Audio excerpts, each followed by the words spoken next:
Before we begin, drop a comment below with your country and what time it is right now where you're watching. Whether it's sunrise in Nairobi, midnight in New York, afternoon in Canada, or evening in France, I want to know. Don't just sit back. Tell me where in the world you are. Now, let's dive into the story. The piano keys were sticky with beer and blood, and Calder kept playing while the Carrion Spur gang laughed. The tall one named Riker pressed a boot on Calder's shoulder and forced him lower, like a dog taught to bow. The saloon's lamps cast honey light on dust as thick as fog, and every eye watched the quiet man with the gentle hands. He wore a threadbare coat, and a sleepy brim shadowed his face. No one knew the calluses on those hands were shaped by iron. Calder swallowed pain and kept the waltz moving. He let the wrong notes ring. He made himself small. Riker pushed harder, and the room roared. A glass broke. Laughter rose like smoke around a fire pit. Calder heard the wind slip under the door and felt the sand touch his ankles. He counted breaths. He tasted copper and old fear, and hid it under a blank stare. There was a little girl by the stove, her dress the color of winter sky, clutching a rag doll. When she flinched at the noise, Calder's heart made a slow turn. He kept playing. He would not move until he knew she was safe. Tonight, Riker liked the game. He slapped Calder's cheek, just enough to sting, and swaggered away to boast to his men. The gang had taken the store, the stage road, and 3 herds, and they wanted a show. They did not want trouble. They wanted to feel big. Calder watched them in the mirror, nailed above the keys. 10 men, 12 guns, 2 left hands, 1 drunk sleeping at a corner table, and 1 door that stuck when the heat swelled it. He let shame sit on him like a coat too heavy for summer. He thought of the years he had promised never to use the gift again, the oath he had made beside a grave with no name. He had told himself a life could be built from quiet work and small songs. He had tried to believe it. He had tried to forget the old rhythm that woke in his wrists when danger breathed. A man must choose who he is, he told himself. But the girl breathed through her mouth like a rabbit, and Mara Quinlan gripped a tray so hard her knuckles went white. Calder felt the choice begin to break inside him like thin ice. Outside, wind drove grit through the door's broken slats. The grit tasted like iron and old fear. Sheriff Auden lay in the doctor's back room with a bullet near his spine, and no badge stood between the town and the men at the bar. Riker leaned close to Mara Quinlan, who served the tables for coin and dignity. He stole one and left the other. Calder saw her knuckles whiten around a tray and looked down before Riker could catch his eyes. Years back, the papers had called Calder the Larkspur Ghost for the way he moved and for the sprig he tucked into his hat after each job. He had not worn flowers since a boy died in crossfire outside a school. Calder had paid for the funeral and planted a tree by the grave, then walked away from gun smoke and names. He had chosen quiet towns and work that left no mark. But the way Riker smiled at Mara felt like a boot on a throat.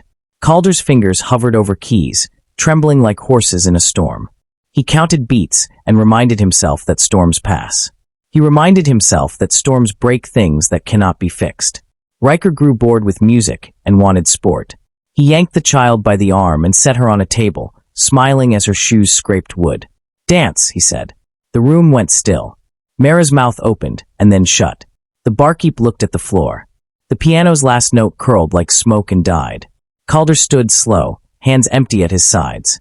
He felt his heart make a turn, like a wheel catching a deep rut. He did not feel fear. He felt the old map of distances and angles unfold in his chest. He stepped right to catch the mirror's edge. He blinked once and fixed the room in a shape he could hold. 40 feet to the door. 9 paces to the stove. 2 bottles on the bar. 1 loose board 2 steps from Riker's heel. Card deck on the 3rd table. Lamp by the window sways in the wind. He saw the faces behind him in the glass and did not turn. He heard the child's breath climb and break. He felt his fingers twitch with memory. He kept them still. He put his gaze on Riker and said nothing, which said everything he meant. Calder reached for the child's hand and found her pulse jumping like a bird in a snare. He gave 1 gentle squeeze. Then he let go. His other hand brushed the keys and found middle C, the bell he used to measure time. He pressed it once. The note hung in the room. In that sound he counted the space from Riker's boot to the spittoon, from Mara's tray to the mirror's corner, from the door to the iron stove that would throw sparks if a bullet kissed it. He counted the ears that would flinch and the eyes that would shut. He thought of the grave with no name and the tree that bent in every wind. He set his feet where they would not slide. He let his breath fall into the old pattern and felt the world shrink to three things: sight, grip, mercy. He lifted his head and looked Riker in the face for the first time. Riker saw nothing but a tired man with a piano and a cheap coat. Calder heard the note die away. His right hand left the keys. The room inhaled with him as silence drew tight like rawhide around them. When Riker told the child to dance, Calder heard a bell from years ago, and the floor fell away. He was back in Larkspur Canyon, young, fast, proud, wearing a hat full of bright flowers, the kind that made enemies laugh before they fell. The job had been clean, until it was not. A stray shot slid past his ear and found a boy on the school steps. Calder held the boy while dust rose like a veil, and the mother made a sound he had never heard before. He buried the hat that night and swore to bury the name that men whispered like a dare. He promised a grave that did not belong to him that he would never draw first again. Years later he kept the oath with teeth, living small, fixing chairs, counting clouds, and letting pride pass by like a drunk horse. Now the bell rang again in his ribs. The room with lamps and smoke folded around the past like a coat around a blade. He looked at the child, then at Mara, and knew this night wanted his old self, the one he had locked away with prayer and stubborn will. Not yet. He came to Brim Hollow because the land looked tired and honest, and the people kept to simple trades. He tuned the saloon piano for beer and bread. He mended chairs. He walked the creek at dawn and taught himself to breathe like a tree in wind. Sheriff Auden had offered him steady work, but Calder chose to be a shadow with eyes. He watched the stage road and saw trouble growing weeks before it reached town. The Carrion Spur gang took the crossing. They took a widow's mule. They took a man's boots while his feet were still in them. They laughed like boys who had never learned shame. Calder wrote their patterns in his head. They rode hard on Mondays. They split at the wash. They shot for the same corner of a man's coat, like men trained by the same cruel teacher. He waited for a badge to rise. But the sheriff fell under a bullet, and the town held its breath and prayed over a bowl with a crack in the rim.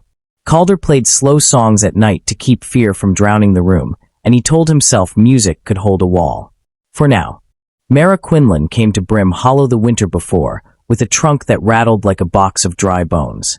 She was too careful with her words and too quick to smile, which told Calder she had learned to survive men who mistake grace for consent. She had a scar near her ear like a white thread. She called him Mr. Voss and brought him peach jam on Sundays that tasted of summer. He fixed her chair with new dowels and never asked who she had been before. He did not ask about the child, either, a quiet girl named Tamsin who drew horses in ash with a stick by the stove. The drawings had eyes that looked back. Mara worked long hours and saved coins in a jar with a blue lid. She wrote letters by lamplight and sometimes burned them. Calder saw her fold pain into neat shapes and store it where no one could reach. She made a town feel like it might heal. For that alone, he kept watch from the edge of things, a sentinel with soft hands, waiting for the day the jar broke and the wolves came to count the coins. He waited. The night the gang rode in, Mara's hands shook only once, when a rider brushed the doorway with his spur and left a thread of blood on the jamb. Calder noticed small things and filed them in a cabinet no one else could see. Riker's men wore belts too tight, which meant they ate not enough and not regular. Their horses had sores, which meant they pushed them long and hard. Riker's coat hung pretty, which meant he was vain, which meant he could be led by pride. Pride had a cadence. It made men step on the same loose board with a heavy heel. It made men shoot too soon. It made men talk when silence would keep them safe. Calder stood behind the piano and kept count. He saw two left hands, a swollen ankle, a limp that would turn on a fast draw, and a habit of scratching the cheek before a joke. The room gave him angles and cover, and ways to make light go where he wanted. He did not want to use any of it. But one had little to do with nights like this one. Meade bowed to the child on splintered wood. Now he stood with one hand near middle C, and one near the child. The room smelled of singed fat, old smoke, and rain that might not come. Calder let a memory anchor him. The grave with no name stood under a thin tree, and the wind there had sounded like a man trying not to cry. If he drew the gun he hid under the piano, a world would return that he had buried with the hat. If he did nothing, a worse world would start for the child. He felt the measure lift and sensed the room tighten like a rope. He chose a third path he had not used in years. He would move slow first. Then he would move like water that breaks stone. He tapped the key again, and the note rang clear as a bell. Riker smiled, mistaking calm for fear. Calder raised his eyes and spoke at last, so quiet the room leaned in to catch it. "Let her step down," he said, and the way he said it turned the air in every lung to glass. The lamp swayed once, and every hand wondered whose life would change first. In that breath, Riker laughed and told the room to relax. He reached for the girl's wrist, as if she were a coin he could pocket. Calder stepped between them without sound, a careful line drawn by a careful hand. He did not touch Riker. He touched the table leg, turned it just so, and freed a wedge that had held it steady. The table tipped and made the girl flinch toward him. His left hand lifted her down. His right returned to the keys like nothing had happened. The room breathed again, but different. It was like a church after a hymn, when people think quiet means peace. Riker's pride could not carry quiet. It needed noise to feel tall. "You want to play hero, piano man?" he said. Calder looked at the keys. He saw the old road open, but he stayed where he was. "I want the girl to sit with her mother," he said. "And I want you to keep your feet on the floor." It was not a threat. It was a line drawn in dust. Men knew lines like that even if they pretended they did not. Riker stepped and felt the town watching from behind eyes. In the years after the canyon, Calder learned new trades that did not smell like powder. He read weather by cloud shape and fixed hinges that squealed. He fed strays. He carried water for old men who had once carried sons. He taught his hands to wait. The waiting did not erase the training. It put it behind glass. He still knew how wind changed a bullet's drift, and how fear made fingers slow.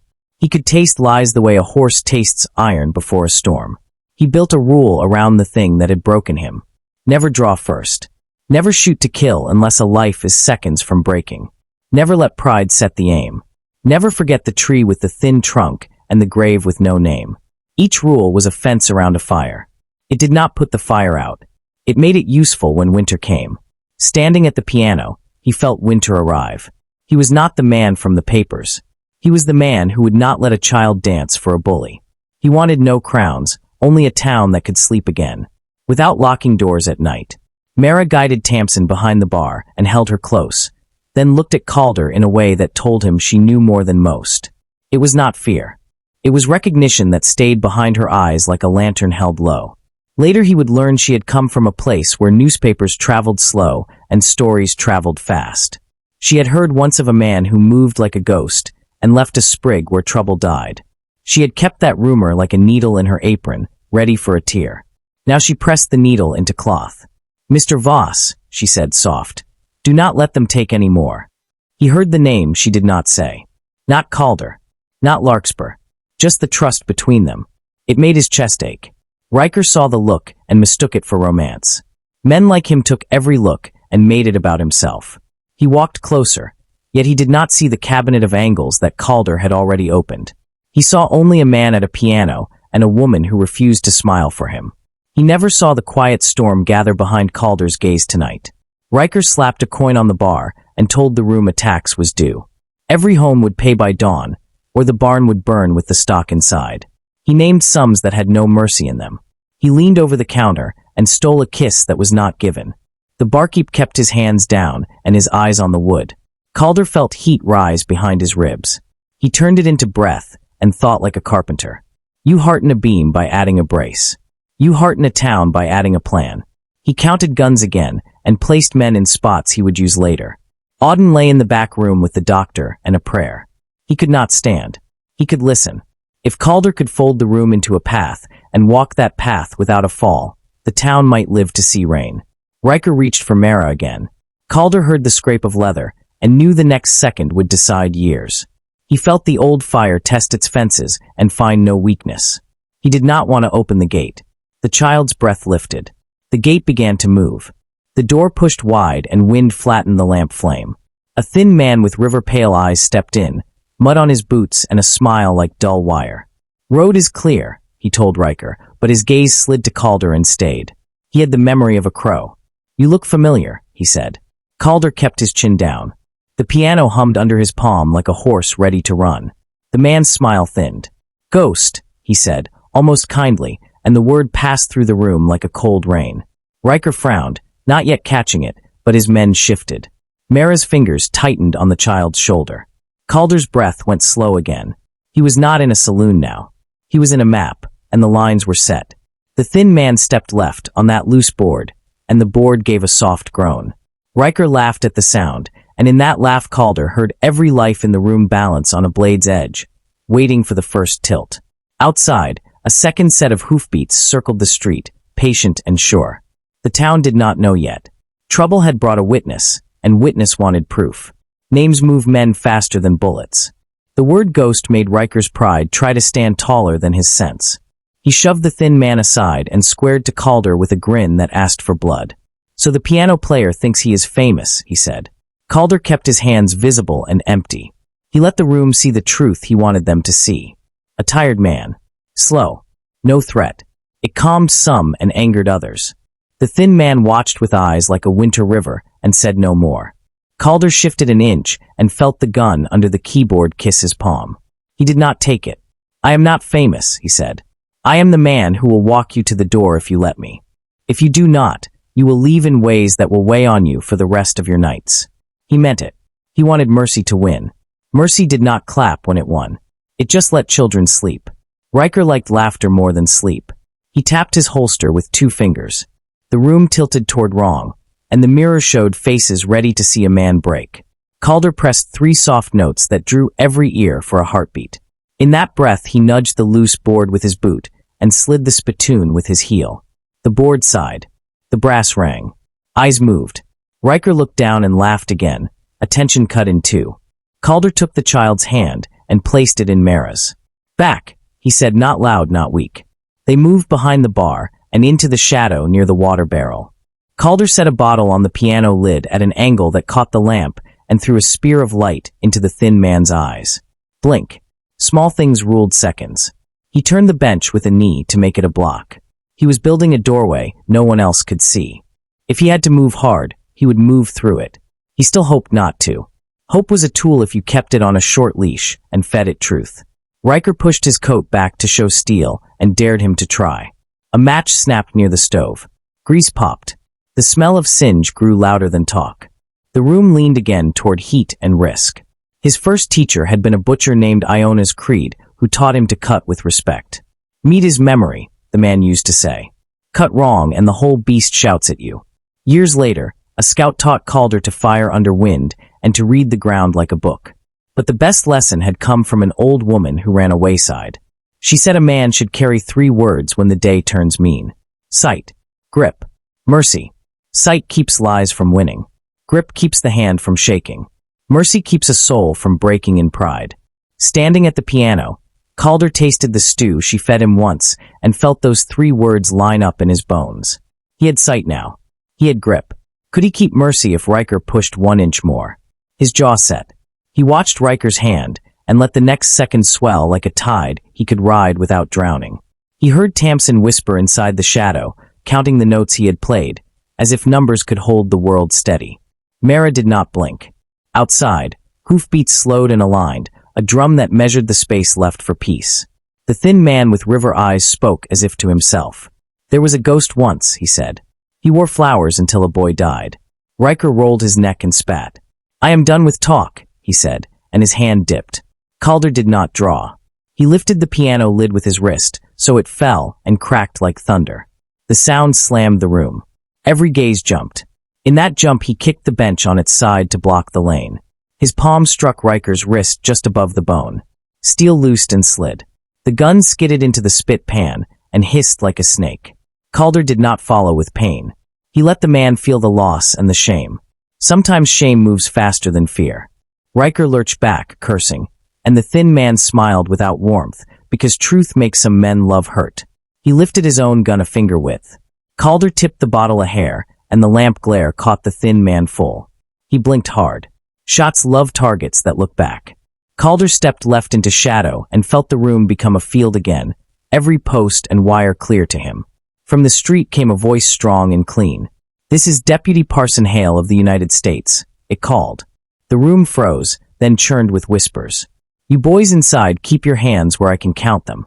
No one fires unless he wants a rope." Riker barked a laugh and lifted his empty hand to show he did not listen.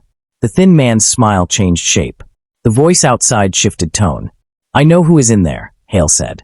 I followed him 3 towns by old talk and new prints. If he is the one I think, he will walk out first. The room turned to Calder as if pulled by wire. Mara's breath caught. Riker's eyes narrowed. Calder felt the old name press against his back like a wall. Outside, leather creaked and rifles settled. The deputy spoke a final time, soft and certain. Calder Voss, he said. Or whatever you call yourself now. Come out, and let me see if the ghost is a man. The lamp flame steadied. A glass fell and did not break. Tamsin looked up and whispered one word. Please. Calder closed his eyes once, then opened them and set his choice down. The room swelled with silence, so thick it felt alive. Every eye, outlaw and townsfolk alike, pinned itself to Calder. His name hung in the air like a noose, and the weight of it bent the moment into something sharp. Calder did not flinch. He laid both hands on the piano, fingers still trembling from the music, and drew a breath so steady it sounded like iron in the lungs. You've got the wrong man, he said, voice low enough to make the lie believable to those who wanted it so. Riker squinted, caught between rage and doubt. Mara's eyes glistened, her lips pressed shut in fear of speaking what she knew.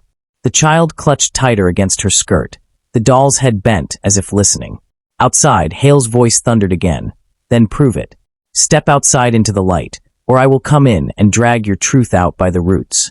Calder's chest ached with memory. The grave with no name. The boy's mother's cry. The oath he had carved into his bones never to draw first. He had hidden behind shadows long enough. The saloon doors groaned as if the building itself anticipated the reckoning. Riker's laugh cracked the moment, harsh and jagged. Well, piano man, he sneered. Looks like your past wants to shake your hand. He snapped his fingers and 2 of his men flanked Calder, pistols hovering close to ribs. The thin man's river eyes gleamed with hunger. Go on, he murmured. Let's see the ghost walk. Calder's hand brushed the piano lid, feeling the vibration of wood as if it were a pulse. The old rhythm stirred in his blood, that uncanny measure of angles and seconds. Sight, grip, mercy. He repeated it like scripture. He rose, not with defiance but with the dignity of a man who carried ghosts with him. The guns at his ribs did not sway him. Their aim was sloppy, prideful. He walked toward the door. The saloon floor creaked under his boots, each step steady as a drumbeat. Outside, hoofbeats fell silent. The deputy's shadow cut long against the lamplight spilling from the saloon. Behind him, Mara whispered a prayer, though she did not know who she prayed for. Him, herself, or the town. Calder reached the door and placed his hand on the swing bar, knowing this step would burn the rest of his quiet life to ash. The night air hit his face like a baptism. Moonlight spilled across Brim Hollow's main street, pale and merciless. At least 15 men sat astride horses, rifles gleaming under the lantern glow. Deputy Hale stood at their head, broad-shouldered, hat tipped low, his revolver resting but ready. Step forward, Hale ordered. Calder did. Dust swirled around his boots, soft as breath. Hale studied his face, his posture, the weight of his silence. It is you, he said at last, almost reverent. Murmurs rippled through the riders. The ghost of Larkspur. Calder's jaw tightened, but he said nothing. He was no ghost, only a man trying to outlive his sins. Hale holstered his gun slowly, a gesture that spoke both respect and danger. Town's been bleeding for months. These vermin think they own it. If you're the man they say, then tonight we end it. Together. Riker burst through the doors, fury painted across his face. No man ends me, he roared, gun in hand. The horses shifted, the riders raised rifles, and Brim Hollow became a stage where history would etch its lines in blood and dust. Calder's hands hovered near the air, the fences of mercy ready to shatter. The wind howled low through the empty spaces of the town, lifting grit that stung eyes and teeth. Hale's men tightened their circle, cutting off the gang's escape. Riker's crew shifted, confused by the sudden walls around them. The thin man, however, smiled as if the chaos were a tune only he knew. Calder's pulse slowed to the rhythm he had feared returning to all these years. He measured distance. 6 paces to Riker, 8 to the thin man, too many to count to every outlaw scattered like wolves. He did not want to be this man again, but choice had thinned to a razor's edge. Hale leaned close, his voice barely audible. If you're him, now's the time. If you're not, this town dies. Calder's fingers flexed at his side. Inside the saloon, Mara held Tamsin close, whispering that it would be all right even though her voice cracked. For Calder, the world shrank to a tunnel. Faces blurred, guns gleamed, the night drew tight. He felt the oath crumble inside him like old wood. He had sworn never to draw first. But tonight, if he did not, no one else would draw last. The first shot came not from Calder, nor from Riker, but from one of the riders whose nerves snapped like rope in storm. A bullet ripped through the night, harmless in its aim but deadly in its permission. Instantly the street exploded with thunder. Rifles cracked, pistols flared, horses screamed and kicked. Calder's body moved before thought. He spun left, his hand pulling steel from the shadow of his coat in a blur too fast for eyes to catch. The gun's weight was both curse and salvation. He fired once, the shot clipping the barrel from a thug's hand before it aimed at Mara's window. He ducked, rolled, and fired again, grazing another outlaw's shoulder, spinning him into the dust. His rhythm returned, dreadful and perfect. Riker roared and fired wildly, the bullets tearing wood and air but finding no flesh. The thin man stepped into the open, calm amidst chaos, his eyes locked on Calder, as though the entire battle was just a bridge between them. Calder fired thrice more, each shot measured, each sparing life by a hair's breadth. The deadliest gunslinger had returned, not in anger, but in defense of those who could not lift steel themselves. Gunfire tore Brim Hollow apart. Bullets carved splinters from the saloon door, glass shattered from the barber's shop, and lanterns swung, spilling light across dust and blood. Calder moved like a man who belonged to the chaos, each step measured, each shot deliberate. He did not waste a bullet. He aimed to disarm, to disable, to end threats without ending every breath. Riker, furious, fired blindly, his rage louder than his accuracy. Horses screamed, rearing against their reins, scattering the outlaws' formation. Deputy Hale barked orders, rallying his men, but even they watched Calder with something like awe. He moved faster than their eyes could track, yet calm as a preacher at prayer. Every flick of his wrist, every pivot of his boots, felt rehearsed by years of silence. Mara's breath fogged the saloon glass as she watched, clutching Tamsin close. For her, the piano man she had known was gone. In his place stood a legend, the ghost whose name still made men flinch. Calder's jaw set hard as the thin man advanced, weaving through gunfire with eerie calm, his revolver steady and his gaze fixed only on him. For the first time in years, Calder felt fear. Not of dying, but of becoming himself again. The thin man raised his revolver and fired once, a bullet meant not for Calder but for Hale. Calder's body reacted before thought. He dropped low, fired back, and the shot clipped the man's hand, sending his revolver spinning into the dirt. But the thin man only smiled, lifting his other gun from behind his coat. "You can't bury what you are," he called over the roar. Calder's breath caught. He had seen men like this before, ones who lived only to test the limits of another man's restraint.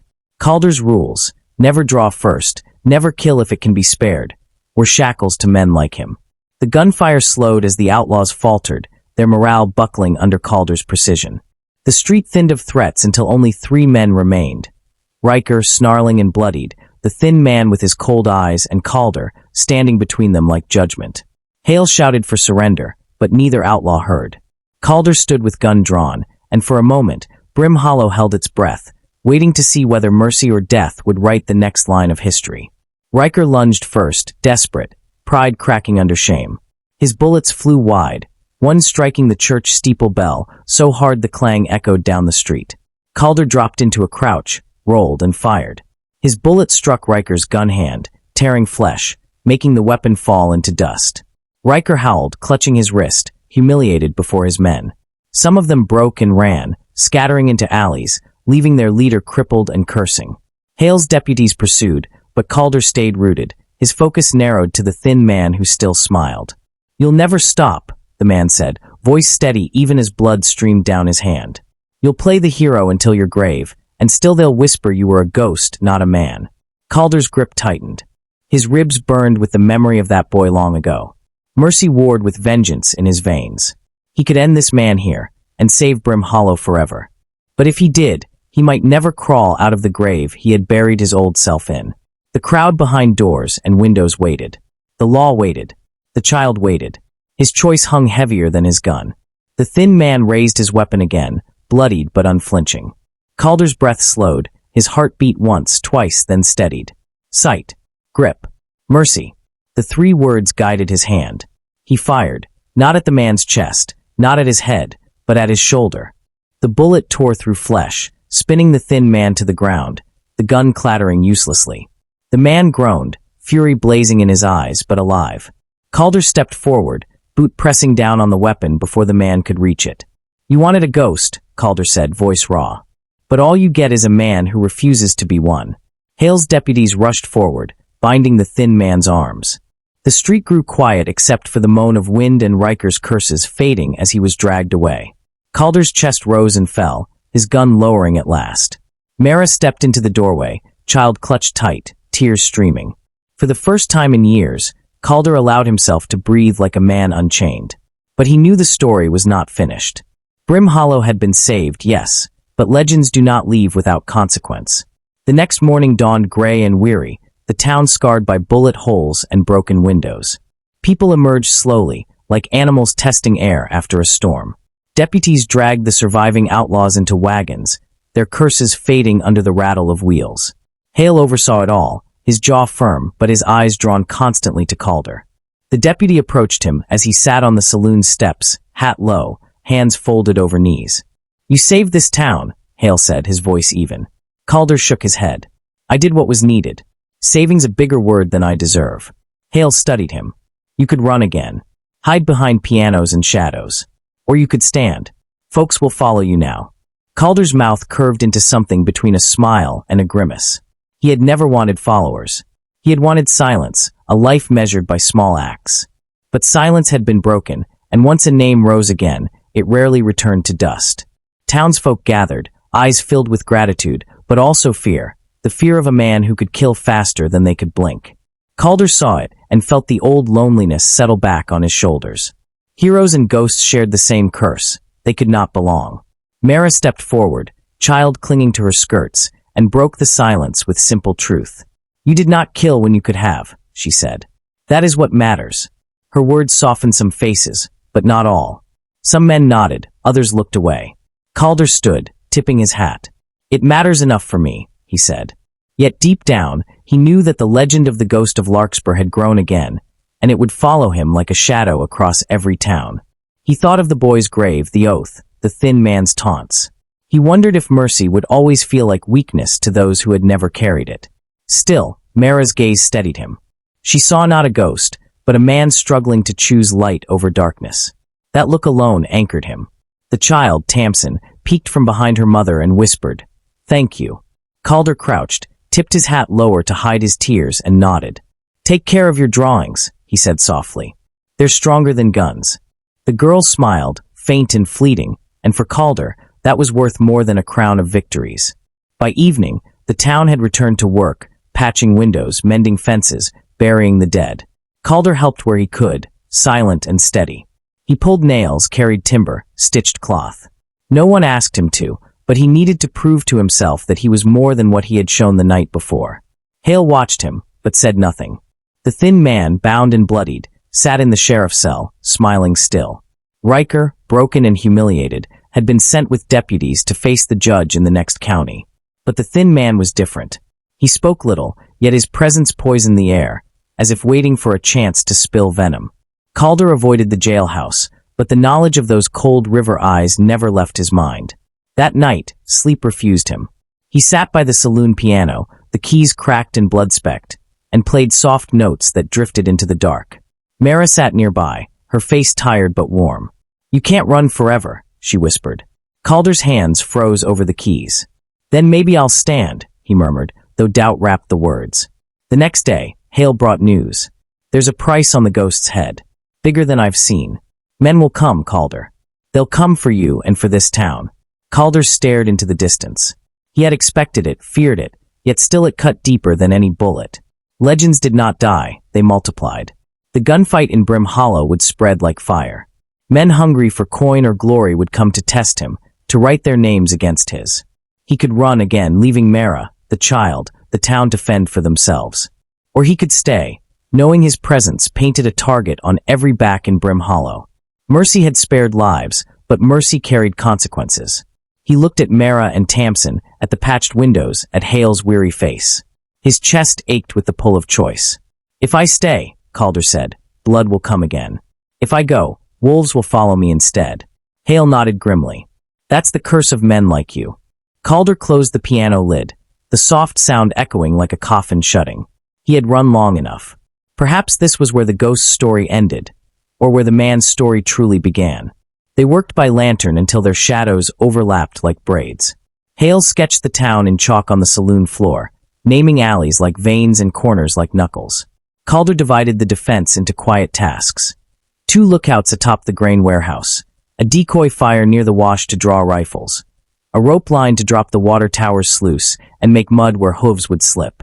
Mara organized women into a relay for bandages and buckets, her voice steady as rain that finally comes.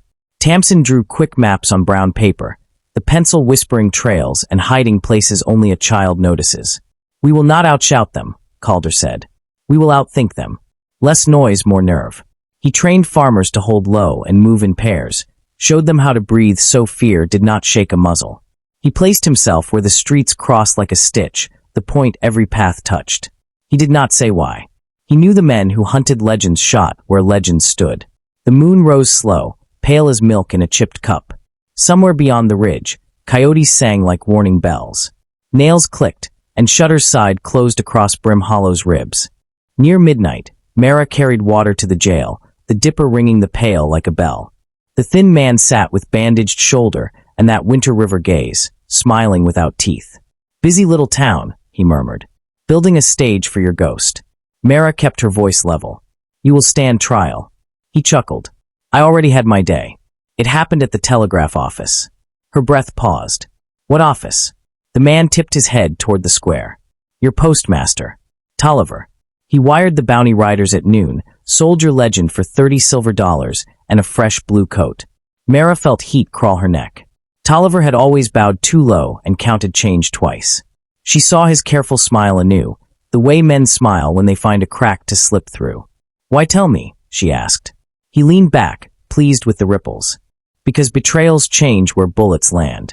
And because I want your ghost angry when dawn finds him." Mara walked out into wind that smelled of distant rain and rope. She turned her steps toward the telegraph key that had sold a town's sleep.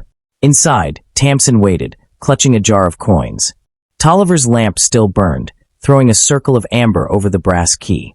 He jumped when the door opened and saw Mara's face framed in wind. "Evening," he stammered, hands hovering like moths. "Office keeps late when trouble's near." Mara set the pail down. "You sold us," she said. He swallowed, eyes flicking to a ledger fat with stamps. "Law needs men like Hale. Bounty draws them quicker." His voice tried to climb above shame and failed. She stepped closer, seeing the blue coat folded on a chair, the silver dollars lined like teeth by the lamp. "Law could have asked," she said. His hand slipped toward a drawer. She watched it as if it were a snake uncoiling. "Do not," she warned. He froze, then moved anyway, pulling a stubby pistol. Before he could level it, a shadow filled the doorway and a hand closed around his wrist. Calder took the gun as if removing a thorn from a child's heel. He did not strike Tolliver. He only looked at the coins and then at the telegraph key, and whatever he carried in his eyes made the clerk sit down and weep. Outside, thunder stitched a seam across darkness. They bound Tolliver to his chair and left him to Hale's justice.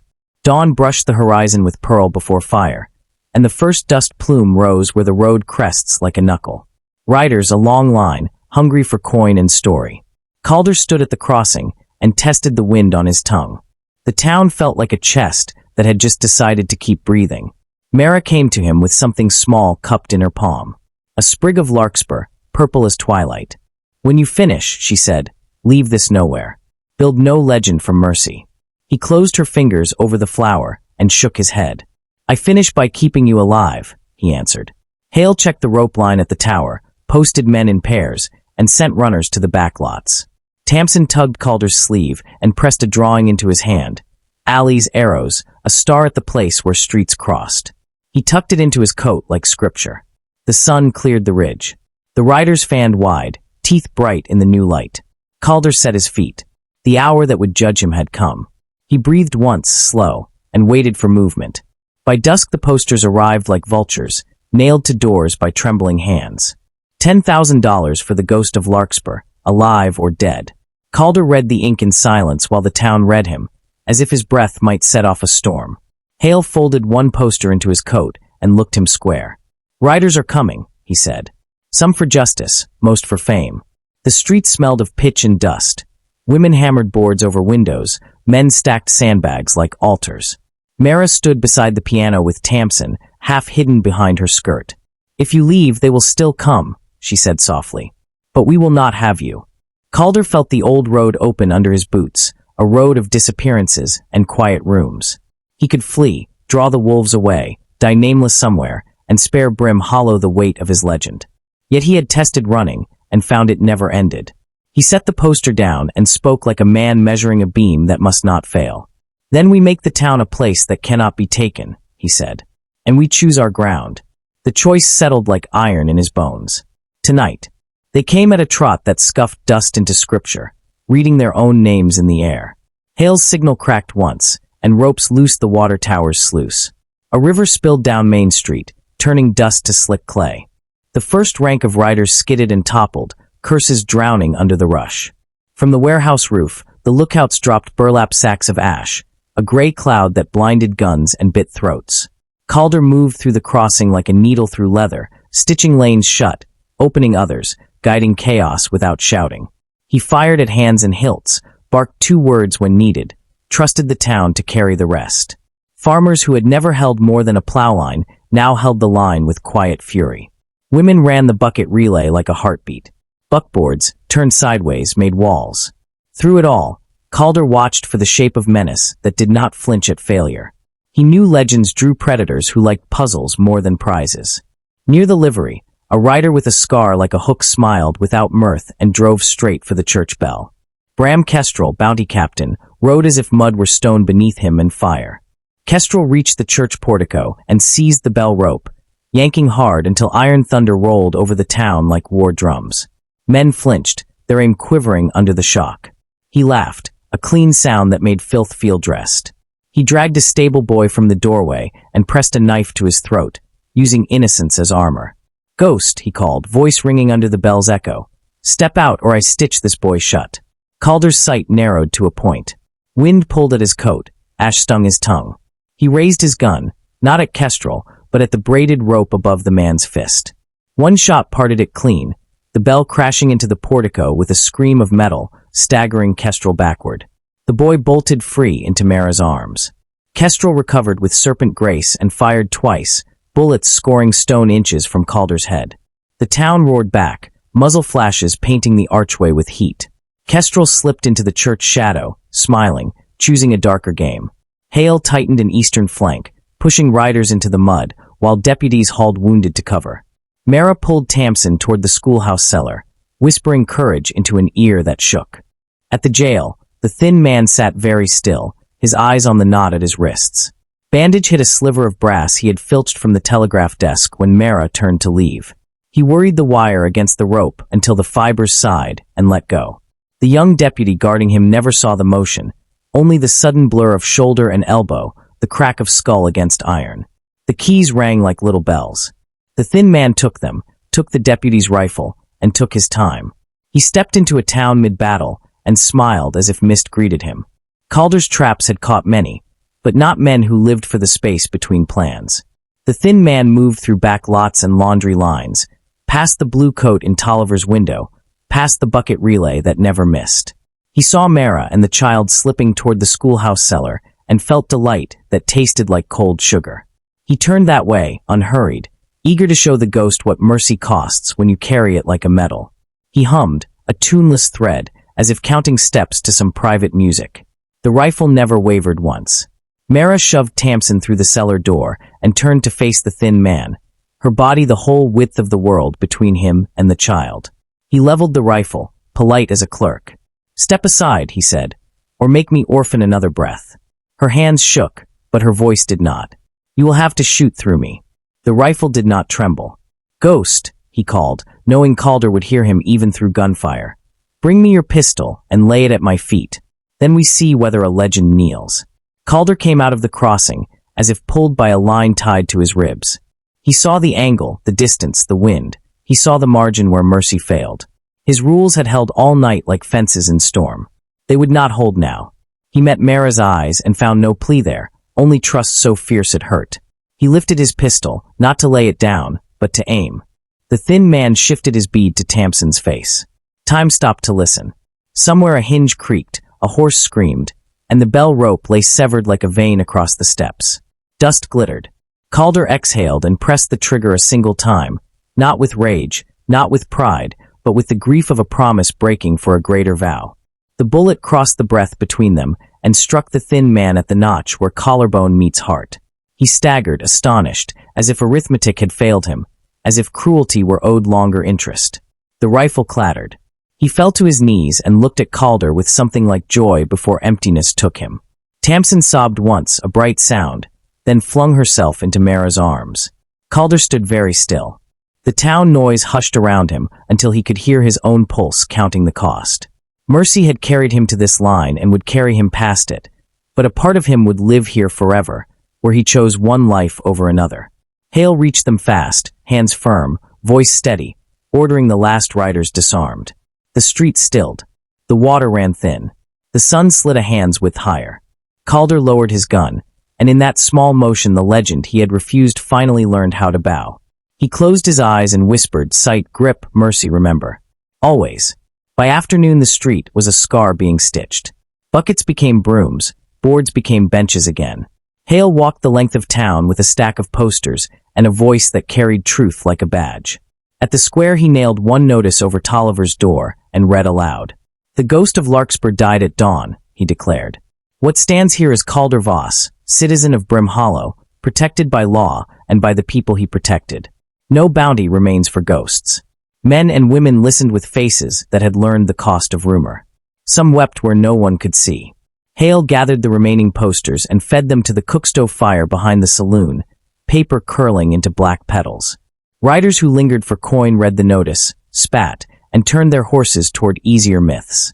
Tolliver, pale and quiet, sat under the watch of two deputies, his ledger closed, the blue coat folded away. He would stand before a judge. He would speak the shape of greed out loud.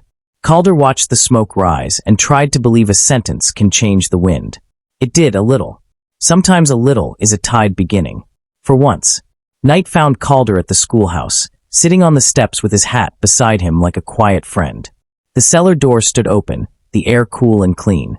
Tamsin brought him a cup of water and a drawing, a street with arrows, a star where he had stood. He traced the star with one finger and felt the ache in his chest ease a fraction. "I broke my oath," he said, not to the child but to the dark. Mara sat down next to him, her shoulder a warmth that steadied the world. "You kept a better one," she answered. "You kept us." He let that sentence live without argument. In the quiet, the nameless grave far away rose in his mind like a moon over a different ridge. He would visit one day and lay honesty there. Tonight he laid it here, in a town that had seen him choose. He opened his palm. The larkspur sprig lay bruised and bright. He set it not on a corpse, not on a legend's altar, but on the schoolhouse step, where small feet would pass and carry color into mornings. He breathed until the night answered back with patient silence. At dawn he carried his revolver to the blacksmith, a woman named Cerise Pike whose arms held summer in them. He set the gun on her anvil, as if laying down a fever. "Can iron forget?" he asked. Cerise eyed the metal, then him. "Iron remembers purpose," she said. "Change the purpose." They stoked the forge until it glowed like a small sun, and when the barrel softened, she hammered with care, not violence. Calder worked the bellows, breath sinking with the rise and fall of the hammer, as if he could pump his past thinner with air. By noon the revolver had become a length of polished steel with a hole bored through. They climbed into the church and hung it inside the cracked bell where the rope had parted. Cerise struck it once with a mallet. The sound rang clear and kind, a note that asked for gathering rather than fear. Children clapped. Old men nodded. Calder stood under the bell and felt something inside him cool. He had not erased his skill. He had given it a different task. When the bell called, it would call for lessons and meetings, for mercy placed into action. And patience.